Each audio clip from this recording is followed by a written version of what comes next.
অনেকদিন আগের কথা। কোনো এক সবুজ শ্যামল রাজ্যের প্রান্তে ছিল একটা জঙ্গল। সেই জঙ্গলের ভেতরে একটি কুঁড়ে ঘরে বাস করত এক কাঠুরিয়া ও তার একমাত্র সুন্দরী কন্যা মেঘমালা।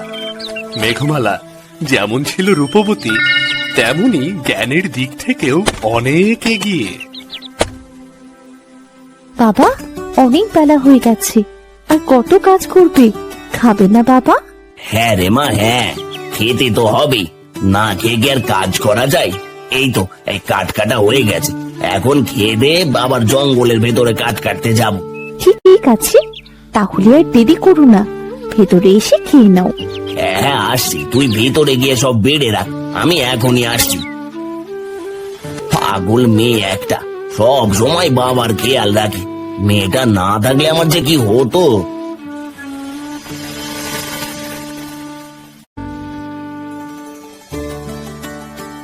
দে মা দে, তাড়াতাড়ি কটা খেতে দে, খেয়ে দে, এখনই আবার কাঠ কাটতে যেতে হবে। খেতে বসেও তো তাড়াহুড়ো করছো কেন? খাওয়াটা তো আস্তে ধীরেও খেতে পারো। আস্তে ধীরে খেলে চলবে না, দিন থাকতে আবার কাঠ কেটে ঘরে ফিরতে হবে। তা না হলে জঙ্গলের হিংস্র পশু রাতে একা পেলে কি আর আস্ত রাখবে? প্রতিদিন ওই একই কথা, খাও তো এবার।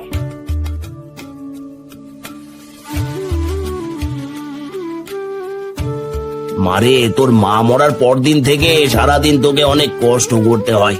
কিসের কষ্ট? শুধু রান্না করা আর কাপড় চোপড় ধোয়া, এতে আবার কষ্ট কিসের? কষ্ট তো তুমি করো বাবা, সারাদিন কাজ কেটে সেগুলো আবার মাথায় নিয়ে বিক্রি করো কি? কিন্তু এগুলো তো মেয়েদের বাপের বাড়িতে থেকে কারোর কথা না, এগুলো শ্বশুর বাড়ি গিয়ে করতে হয়। এখন একটা ভালো ছেলে দিয়ে করতে হয়। এখন একটা ভালো ছেলে দেখে তোর বিয়ে দিতে পারলে তবে আমি একটু শান্তি পাই। আমাকে বিয়ে দিয়ে পরের বাড়ি পাঠালে তোমার কি হবে? তোমাকে কি দেখবে? আর ওইসব বিয়েটা আমি করব না। তাই বললে কি হয়?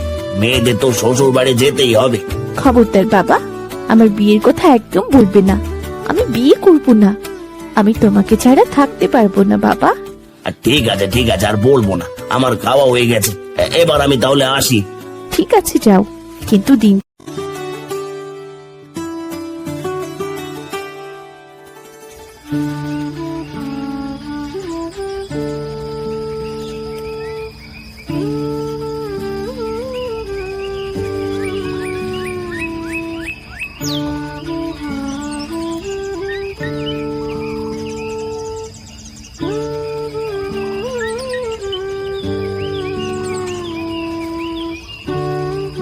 এই তো এখানে একটা মরা গাছ পড়ে আছে, এটা কাটলে আজকের খড়ি হয়ে যাবে।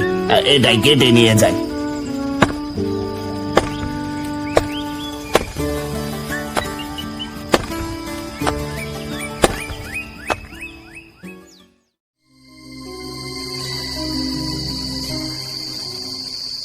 আজ কাঠ কাটতে কাটতে কখন যে বেলা ডুবে গেছে বুঝতেই পারিনি।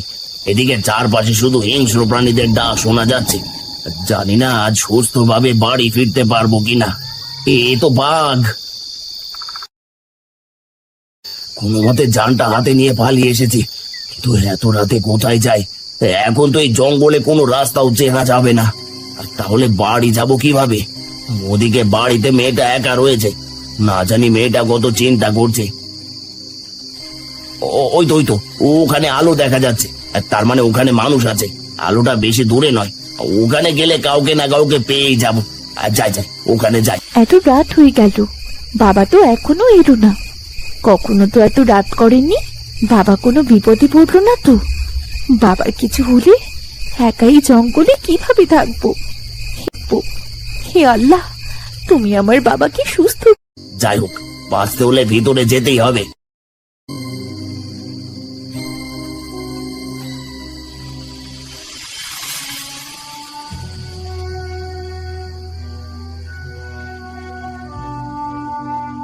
এ তো দেখছি পরিত্যক্ত রাজমহল, তার মানে এখানে কোনো রাজা থাকে না, শুধু এই সাধু বাবা থাকে। হ্যাঁ, শুধু আমি এখানে থাকি, কিন্তু তুই এখানে এসেছিস কেন? বাবা, আমি এক গরিব কাঠুরিয়া, বনে কাঠ কাটতে কাটতে রাত হয়ে গেছিল, রাস্তায় বাঘের তার আগে এখানে একটু আশ্রয়ের জন্য এসেছি। ঠিক আছে, তুই এখানে থাকতে পারিস, কিন্তু একটা শর্ত আছে। কি শর্ত বাবা? কাল বাড়িতে গিয়ে প্রথমে যা দেখবি সেটা আমাকে দিয়ে যাবি। মনে রাখবি সেটা আমার। আমার বাড়িতে গিয়ে আর কি দেখবো? হয়তো আমার ভাঙা কুড়ে ঘর, আর না হয়তো পড়ে থাকা পাথর। এটা সাধু বাবা নিলে নেবে। ঠিক আছে সাধু বাবা, আমি আপনার শর্তে রাজি। আর তবু আজকের রাতটা আমাকে এখানে থাকতে দিন। ঠিক আছে, ভেতরে চল, তোর থাকা খাওয়ার ব্যবস্থা করছি।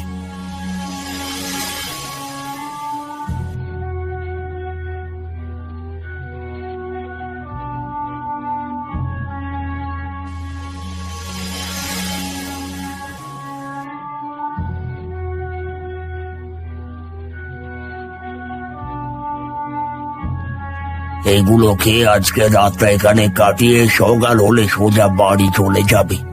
কাল বাড়িতে গিয়ে প্রথমে যা দেখবি সেটাই আমাকে দিয়ে যাবে।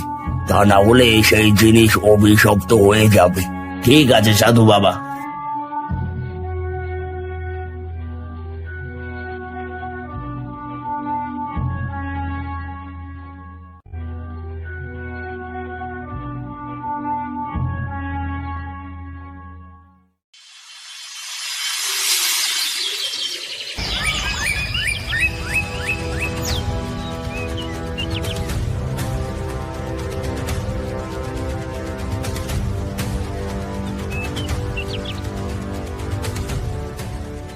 পরের দিন যখন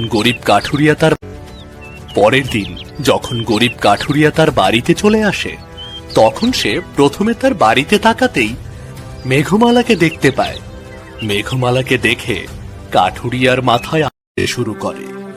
হায় হায় হায়, আমার কি সর্বনাশ হলো, আমার কি সর্বনাশ হলো গো! আমি কেন প্রথমে আমার মেয়েকে দেখতে পেলাম? বাবা, কি সর্বনাশ হয়েছে? এভাবে কাঁদছো কেন? তুমি সারা রাত কোথায়? মারে, যান বাঁচানোর জন্য আমি সারা রাত এক সাধুর হেফাজতে ছিলাম। সাধু আমাকে শর্ত দিয়েছিল সেখানে থাকতে হলে সকালে আমার বাড়ির মধ্যে তাকিয়ে প্রথমে যা দেখতে পাবো সেটা সাধুকে দিয়ে দিতে হবে। কিন্তু আমি তো তোকেই প্রথম দেখেছি। এইসব কি বলছো? তুমি কি এটা বলে সাধুকে কথা দিয়েছো? হ্যাঁ রে মা, কথা দিয়ে এসেছি। কিন্তু তুই চিন্তা করিস না, প্রয়োজন হয় আমি সাধু বাবার হাতে পায়ে ধরে তার কাছ থেকে তোকে ভিক্ষে চাইবো। না বাবা, তুমি যখন কথা দিয়েছো আমাকে তো যেতেই হবে।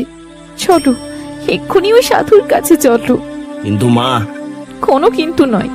তুমি আমাকে হারানোর ভয় করছো, এই তো? তিনি যদি সত্যিকারের সাধু হয়ে থাকে তাহলে সে কোনোদিন আমার ক্ষতি করবে না। চলো বাবা। ঠিক আছে, তাহলে চল।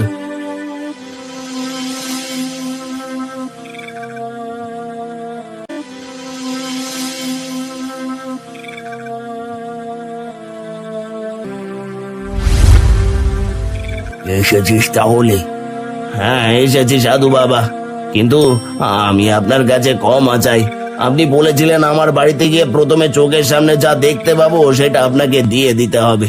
কিন্তু আমি প্রথমে আমার মেয়েকে দেখতে পেয়েছি, আর আমার একমাত্র মেয়েকে আমি দিতে চাই না। আপনি আমায় ক্ষমা করুন। তা বললে তো হবে না, তুই আমাকে কথা দিয়েছিস। এখন যদি কথা না রাখিস তাহলে তোর বড় ক্ষতি হয়ে যাবে।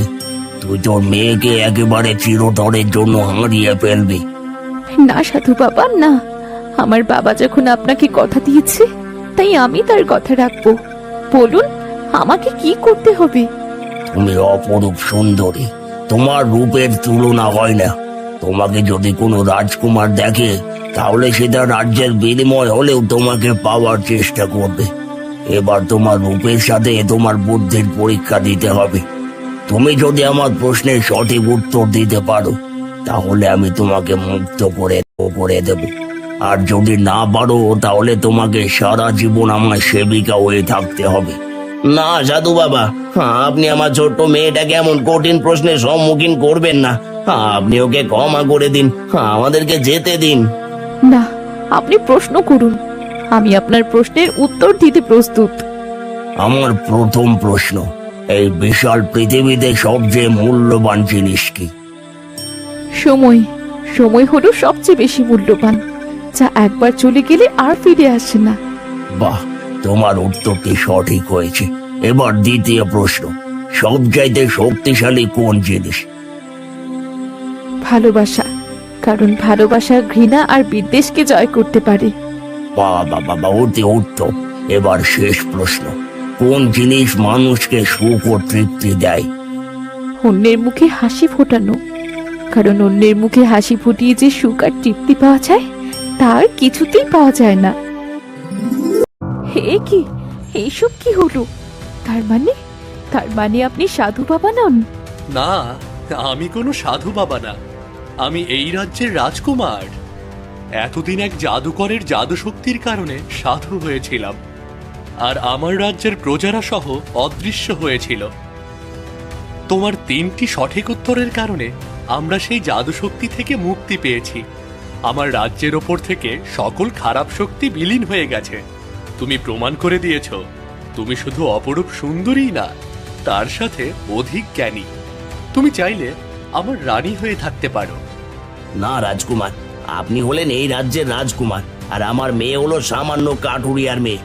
আপনার সাথে আমাদের কি যায়? এ কি বলছেন আপনি? আপনার মেয়ের মধ্যে যে গুণ আছে তা হয়তো অনেক রাজকুমারীর মধ্যেও নেই। আর আমার কাছে কোনো ধনী গরিবের ভেদাভেদ নেই। তাছাড়া আপনার মেয়ের জন্যই আমরা মুক্ত হতে পেরেছি। তাই আমি চাই আপনার মেয়ে এই রাজ্যের রানী হয়ে থাকুক। তখন কাঠুরিয়া আর রাজকুমারকে না বলতে পারে না। এরপর রাজকুমার মেঘমালাকে তার রানী বানিয়ে সুখে শান্তিতে বসবাস শুরু করে। সেই সাথে সেই রাজ্য আবার খুশিতে ভরে ওঠে।